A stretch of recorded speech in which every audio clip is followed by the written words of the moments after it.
Captain Jack Reynolds stifled a yawn as he adjusted his too-tight diplomatic uniform. The Commonwealth-issued translator pinched uncomfortably against his neck. Another reminder that humans were the new kids on the galactic block. 6 months since Earth had joined the Galactic Commonwealth, and Jack still couldn't get used to the constant feeling of being the only person at the party who didn't get the inside jokes.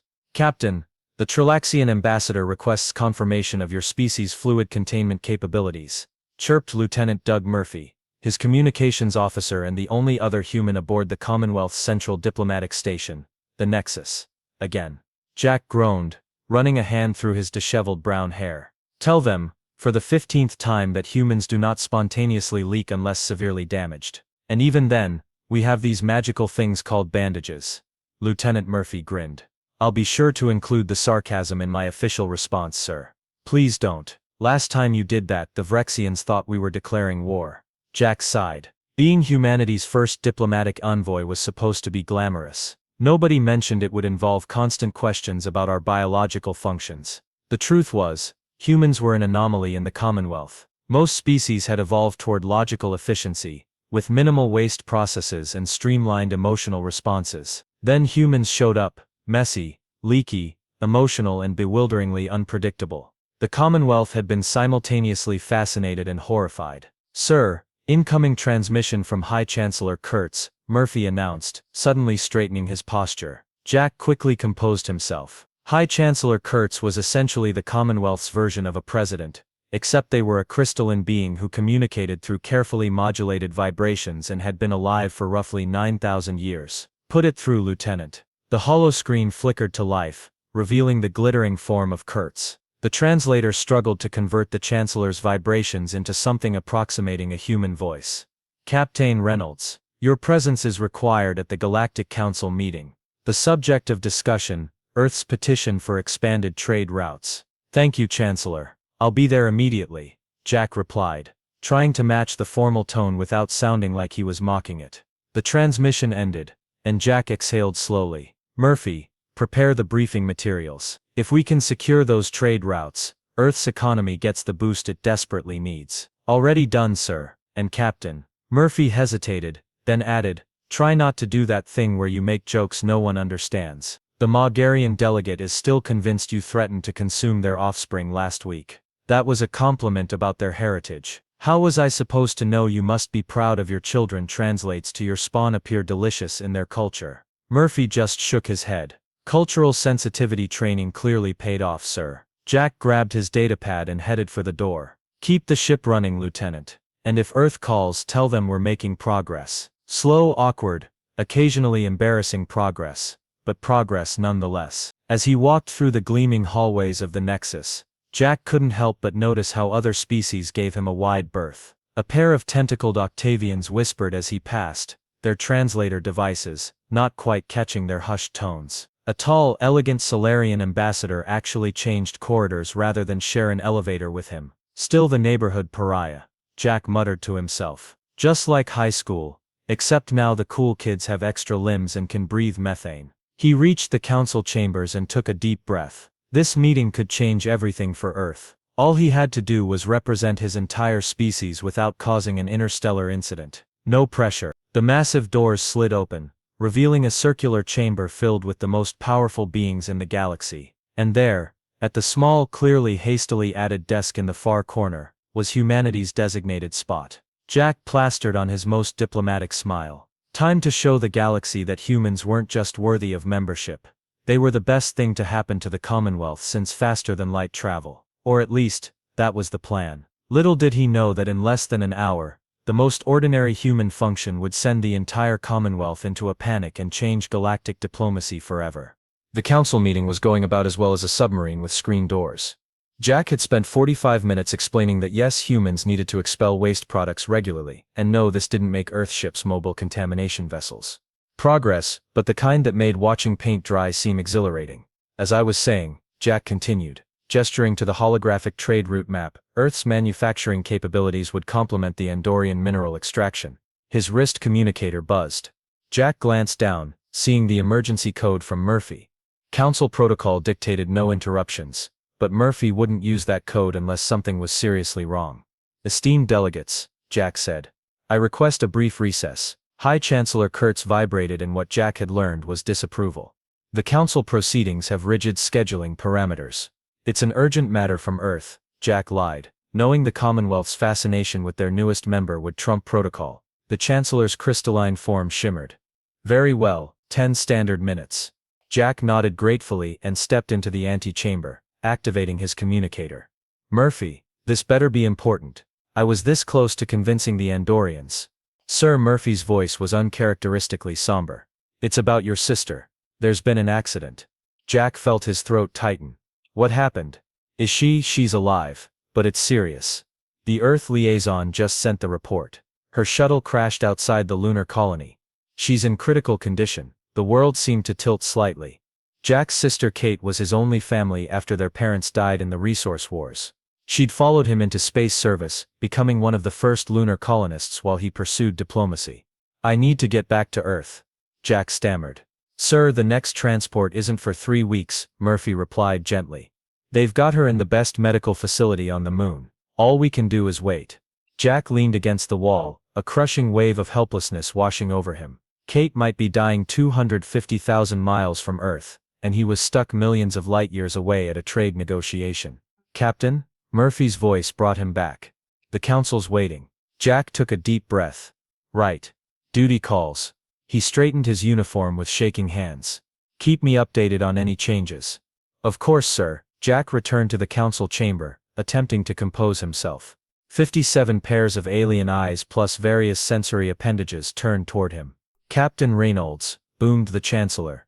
We will now continue your proposal regarding Sector 7 trade routes. Jack cleared his throat. Yes. As I was explaining, Earth's manufacturing would benefit from.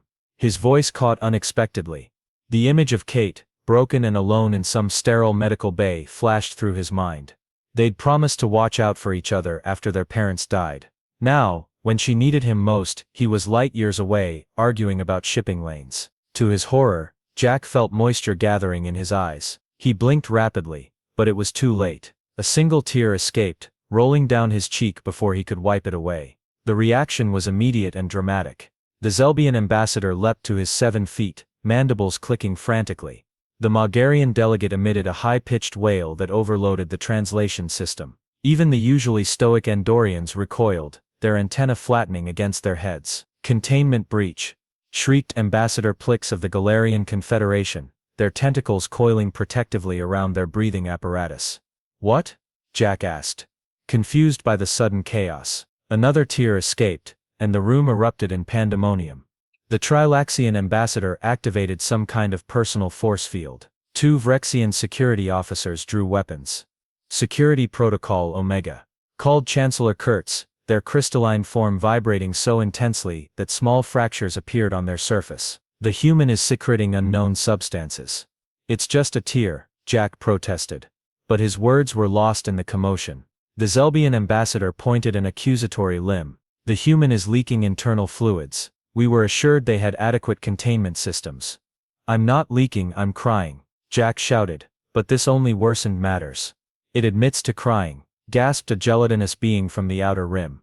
Is that their attack nomenclature? Jack looked around in disbelief, as the council chamber descended into chaos. The Andorian delegate was frantically decontaminating their data tablets. The Octavian ambassadors had literally changed colors, shifting from their diplomatic blue to an alarmed orange-red. This is ridiculous, Jack muttered, wiping away the offending moisture. They're just tears. Ambassador Plix had climbed onto their ceremonial floating platform. The human biological weapon has initiated. Their fluid attack has begun. Jack tried again. It's not a weapon. Humans produce tears when... Silence. Chancellor Kurtz interrupted, their voice causing the translator to emit feedback. Captain Reynolds, you will cease your biological discharge immediately. I can't just turn it off, Jack protested, growing frustrated. It's an involuntary emotional response. This sent a new wave of panic through the chamber. The word emotional translated differently across various species, with most interpretations falling somewhere between unpredictable and dangerously unstable. It's experiencing emotions, gasped a Solarian delegate.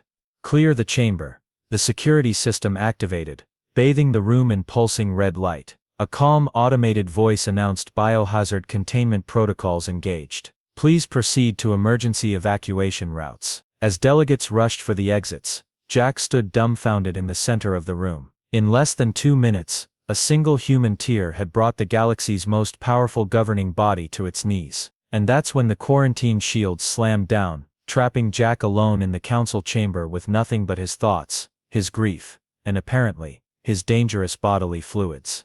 3 hours into his quarantine, Jack had exhausted his repertoire of Earth curse words and moved on to the few alien expletives he knew. The Vrexian ones were particularly satisfying. Something about the guttural clicks really captured his frustration. For the 17th time, Jack spoke to the comm system. Tears are not dangerous. They're mostly water and salt with some proteins and enzymes thrown in for fun. They're about as threatening as a kitten in a bow tie. The response came from an automated system, the same message he'd been hearing since the chamber sealed: containment protocols active. Biohazard analysis in progress. Jack slumped in the Chancellor's ornate chair, might as well be comfortable during his imprisonment. Through the transparent quarantine barrier, he could see a growing crowd of Commonwealth security personnel and what appeared to be scientists in protective gear. They were studying him like he was some fascinating new virus. Meanwhile, outside the council chambers, the situation was evolving from diplomatic incident to full-blown interstellar crisis.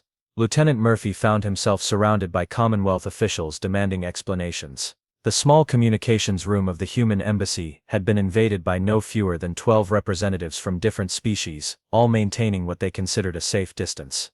"Let me understand this correctly," said Commander Vextera, head of Commonwealth security. She was a towering Praxian with iridescent scales and a perpetually suspicious expression. "You're claiming this crying is normal for humans." "Completely normal," Murphy confirmed, trying to project calm. "Humans produce tears for various reasons: emotional distress, eye irritation, sometimes even happiness. You leak when you're happy." The Mogarian health minister looked like he might be ill, which for his species involved partial liquefaction. "Not just when we're happy," Murphy clarified, immediately realizing his mistake. "I mean, we don't randomly leak all the time based on emotions."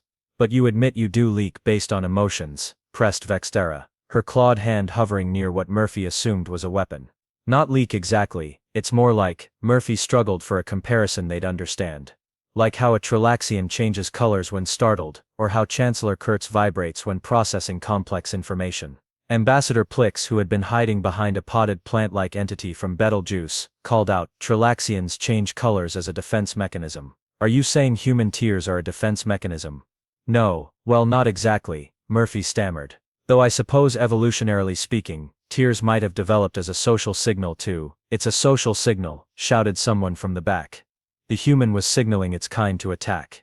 "That's not what I meant," Murphy protested, but the damage was done. News of the human biological incident spread through the Nexus faster than a quantum particle. Within minutes, the Commonwealth's internal communication network was flooded with increasingly outlandish rumors. In the diplomatic lounge, a group of junior ambassadors huddled together, sharing the latest theories. "I heard humans can project these tears up to 10 meters as an offensive measure," whispered a Satanian diplomat. "My cousin's roommate works in xenobiology," countered a blue-skinned Alderan. "They say human tears contain mind-altering substances that make you susceptible to their suggestions." A nervous plebeian piped up, "The cafeteria staff said humans cry right before they enter battle frenzy. It's how they activate their berserker mode." Back in the communications room, Murphy was losing control of the narrative. "If you just let me contact Captain Reynolds." "Out of the question," Vextera interrupted. "We cannot risk communication until we understand the full extent of this threat." "What threat?" "It's salt water," Murphy exclaimed, exasperated. "So you admit it contains salt?" asked a Zelbian scientist, typing frantically on a datapad. "Many species in the Commonwealth are highly sensitive to sodium chloride. This could be classified as a chemical weapon, under Statute 7293b. Murphy groaned. "That's not what I—" The room's main screen flickered to life, displaying Chancellor Kurtz. The crystalline being's surface was still showing stress fractures from the incident. "Lieutenant Murphy. The High Council has convened an emergency session regarding the human situation." Murphy straightened. "Thank you, Chancellor. I'm sure we can clear this up quickly if—" "The provisional ruling classifies humans as a Category 3 biological threat. All human vessels are to be quarantined immediately." "What?" Murphy's jaw dropped. "Based on tears, the evidence suggests humans can expel internal flues, at will, possibly as a precursor to aggressive action. Furthermore, The emotional instability demonstrated by Captain Reynolds raises serious concerns about human diplomatic reliability. Chancellor, please, Murphy pleaded. Captain Reynolds received devastating personal news. His sister was injured. His reaction was completely normal for our species. The Chancellor vibrated in a pattern Murphy recognized as contemplation. You claim this fluid discharge is connected to information about kin damage. Murphy seized the opportunity. Yes, exactly. Humans have strong familial bonds. Learning about his sister's accident triggered an emotional response, grief, specifically, which sometimes manifests physically as tears. Fascinating, Kurtz responded, though the translation couldn't convey if this was genuine interest or horrified fascination. This will require further study. Security Chief Vextera will conduct a formal investigation. The Praxian stepped forward, her scales shifting to a deep purple that Murphy had learned meant serious business. I will interrogate the human captain personally. If these tears are indeed a natural function rather than a threat, we will determine the truth. Chancellor Kurtz gave the equivalent of a nod, their crystalline structure refracting light in a specific pattern. Proceed with caution. If humans possess biological capabilities not disclosed in their Commonwealth application, there will be severe diplomatic consequences. As the transmission ended, Murphy found himself the recipient of suspicious stares from everyone in the room. Don't suppose any of you have a really good handkerchief? He asked, weakly. I have a feeling Captain Reynolds might need one when Vextera gets through with him. Nobody laughed. Apparently human humor was now classified as a potential threat too. Jack was contemplating the merits of trying to escape through the ventilation system.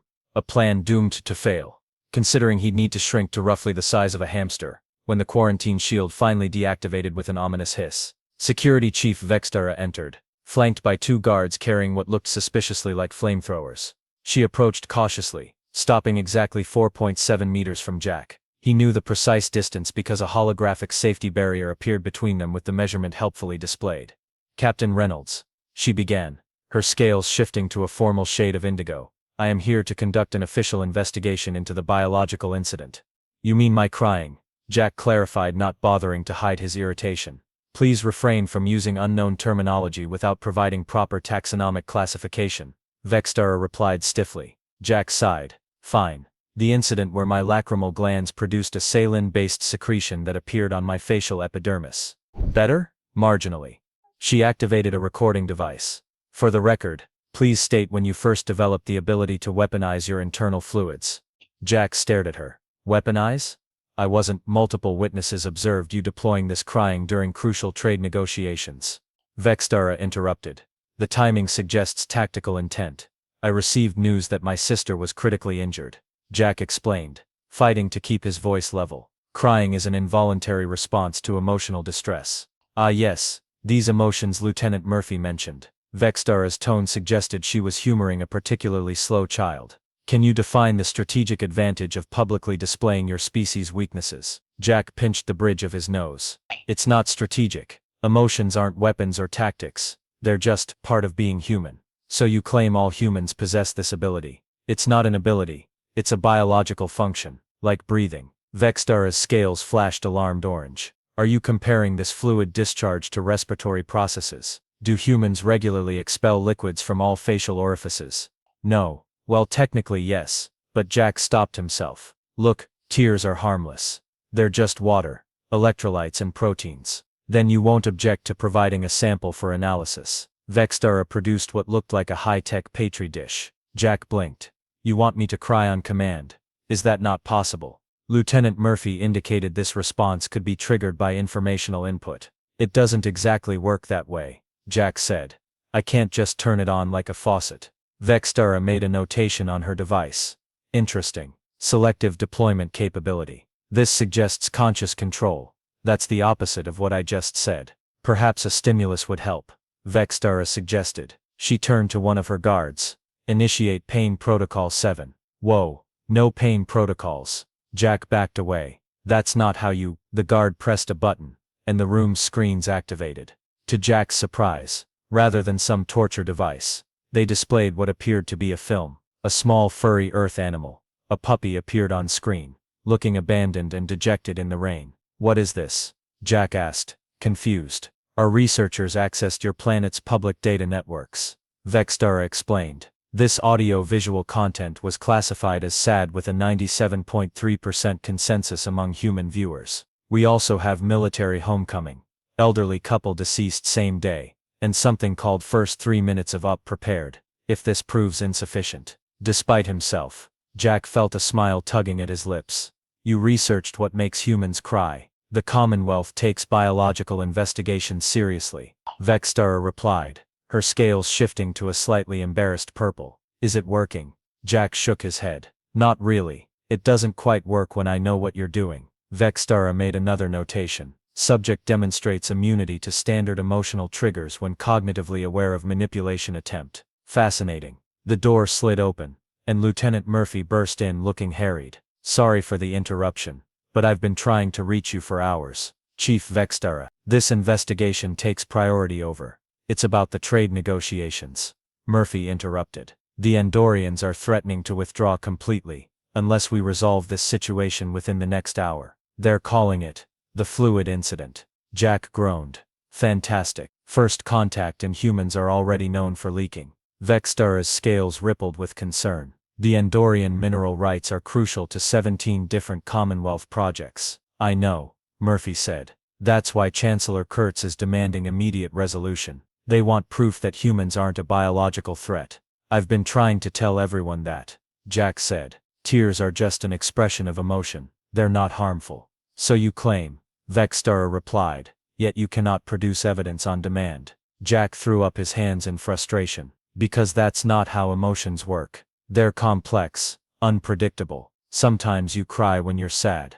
Sometimes when you're happy. Sometimes when you're cutting onions. You emit biological fluids when preparing food. Vextara looked horrified. No, well yes, but it's a chemical reaction, not. Jack stopped, an idea forming. Wait, you want proof tears are harmless. I can give you that. Before anyone could stop him, Jack stepped through the holographic barrier, causing several alarms to blare, reached out, and wiped a lingering tear from his cheek. Then, to the absolute horror of everyone present, he licked his finger. The room went completely silent. One of the guards made a sound that the translator couldn't process but definitely suggested imminent sickness. See, Jack said, completely harmless. If it were a toxin or weapon, I wouldn't consume it myself. Vextara looked stunned. You ingested your own secretions, voluntarily. Sure, it's just salt water. The security chief's scales had turned a pale, sickly green. This is unprecedented. No Commonwealth species would consider consuming their own defensive fluids. Because they're not defensive fluids, Jack insisted. They're just tears. Vextara turned to her guards. Record this demonstration in the official report. The human has performed a convincing display of non-toxicity. Jack sensed a potential breakthrough. Look, maybe I can explain emotions in terms you'd understand. Humans experience feelings that sometimes have physical manifestations. Tears, laughter, blushing. They're all just expressions of our internal state. Like a status indicator, Murphy suggested helpfully. Sort of, yes. Vextara considered this. A biological notification system. That would be comprehensible. Exactly. Jack felt a surge of hope. So now that we've established tears aren't dangerous, we've established they may not be immediately toxic to the producer. Vextara corrected. This doesn't address the fundamental security concern. Jack frowned. Which is unpredictability. Vextara's scales shifted to formal blue again. If humans can experience these emotions that cause physical responses without warning, how can the Commonwealth trust your species in critical situations? What if you leak during crucial negotiations, or military operations, or while operating sensitive equipment? And just like that, the moment of progress evaporated. Jack realized with sinking dread that he hadn't improved humanity's standing. He just confirmed the Commonwealth's worst fears about them. Humans were unpredictable. They were emotional. And those traits, which humans valued as essential parts of their humanity, were precisely what made the logical, ordered Commonwealth view them with suspicion. Chief Vextara, Jack said quietly, emotions aren't a weakness. They're what make us who we are. That, replied Vextara, scales now a somber gray, is precisely what concerns us. She turned to her guards. Maintain quarantine protocols. I must report these findings to the Chancellor immediately. As Vextara departed, Jack caught Murphy's eye. His lieutenant gave him a grim look that needed no translation. The diplomatic situation had just gone from bad to catastrophic. Jack sat alone in his diplomatic quarters, now officially designated a containment zone. The Commonwealth had suspended all human activity pending a full review of Earth's membership. 17 trade agreements were on hold. Earth ships were banned from Commonwealth space, and Jack had become the poster child for humanity's dangerous unpredictability. A soft chime announced a visitor. The door slid open to reveal a slender, green-skinned humanoid with large, multifaceted eyes. Jack recognized her as Noor 7, a renowned Commonwealth xenobiologist. "Captain Reynolds," she said, entering cautiously. "I'm here unofficially. My security clearance won't last long." Jack raised an eyebrow. "Breaking rules. That's very un-Commonwealth of you. Perhaps your unpredictability is contagious," she replied with what he could swear was the alien equivalent of a smirk. "I've been studying your species since Earth joined the Commonwealth. Your crying incident has everyone terrified, but I have a different theory. I'm all ears. Not literally, despite what the Trilaxians apparently believe." Noor 7 approached, studying him with scientific curiosity. "The Commonwealth fears what it doesn't understand. Most advanced species evolved away from visible emotional displays, considering them primitive and inefficient. But what if they're wrong? About emotions being primitive. About them being inefficient." She activated a small holographic projector. "I've analyzed thousands of human historical records. Your species has accomplished remarkable things: art, music, literature, scientific breakthroughs, often driven by emotional responses. Tears aren't a weakness, they're part of what makes humans innovative." Jack hadn't expected to find an ally, especially not a scientific one. "Try telling that to Chancellor Kurtz." "I intend to. But I need your help first." Noor 7 hesitated. "I need to understand crying better. Could you demonstrate?" Jack laughed wryly. "Vexdara already tried that with sad puppy videos. Didn't work. I'm not interested in artificial stimuli. Tell me about your sister, the real reason you cried." The request caught Jack off guard. "Kate? She's always been the brave one, following me into space service even though she was afraid of flying. When I got the news about her accident." His voice caught unexpectedly. Noor 7 watched intently as moisture gathered in his eyes. Instead of recoiling, she leaned closer. "Fascinating. Your tear ducts activate involuntarily when recalling the emotional trigger." Jack wiped his eyes. "It's called empathy. Humans connect emotionally with others, especially loved ones." "Empathy," she repeated, as if tasting the word. "The Commonwealth considers emotional entanglement inefficient, yet it clearly creates strong bonds between humans." A plan formed in Jack's mind. "Noor 7, can you get me into the council chamber? Not just as a specimen, but to actually address them?" "Possibly, but they won't listen. They've already labeled humans as erratic and potentially dangerous. Then we need to change how they see emotions." Jack stood up, suddenly energized. Not as a weakness, but as humanity's greatest strength. 3 hours later, Jack stood before the council again. This time, instead of trade routes, he was fighting for humanity's place in the galaxy. "Esteemed delegates," he began. "You've seen humans cry and assumed it was a defect, a security risk. But tears aren't weakness, they're connection. They're how we share joy, grief and everything between." Chancellor Kurtz vibrated skeptically. "Your species' unpredictability remains concerning.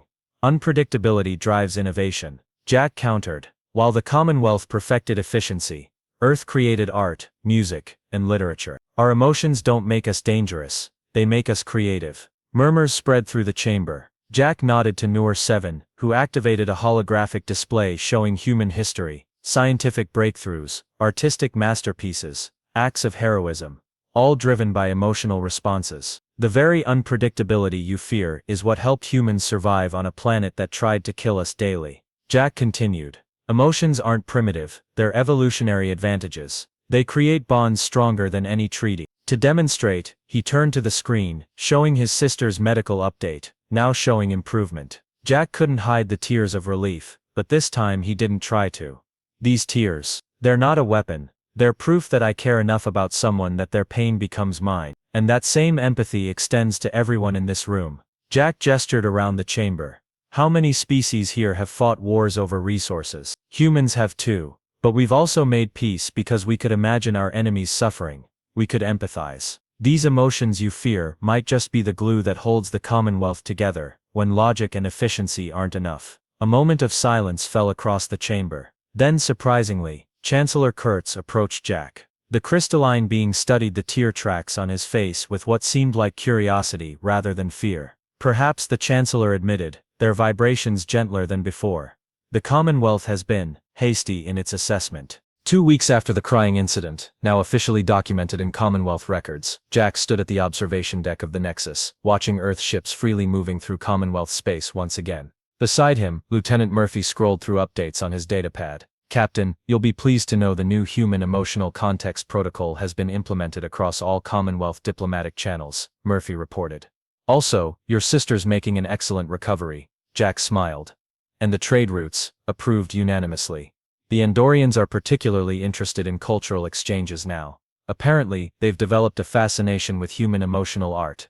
Who would have thought crying in front of the galaxy's most powerful beings would end up being a diplomatic breakthrough?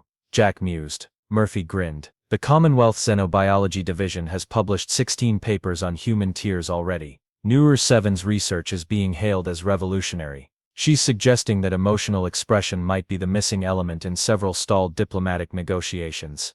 And the containment protocols. Replaced with something called emotional accommodation measures. All Commonwealth facilities now stock what they're calling moisture absorption implements. Jack raised an eyebrow. You mean tissues? Handkerchiefs, actually. Chancellor Kurtz thought they were more dignified. A soft chime announced a visitor. The door slid open to reveal Vextara, her scales now a respectful shade of diplomatic teal. Captain Reynolds, she said with a formal nod. The Chancellor requests your presence. The Zelbian-Vrexian peace talks have reached an impasse. They believe human, emotional perspective might provide a solution.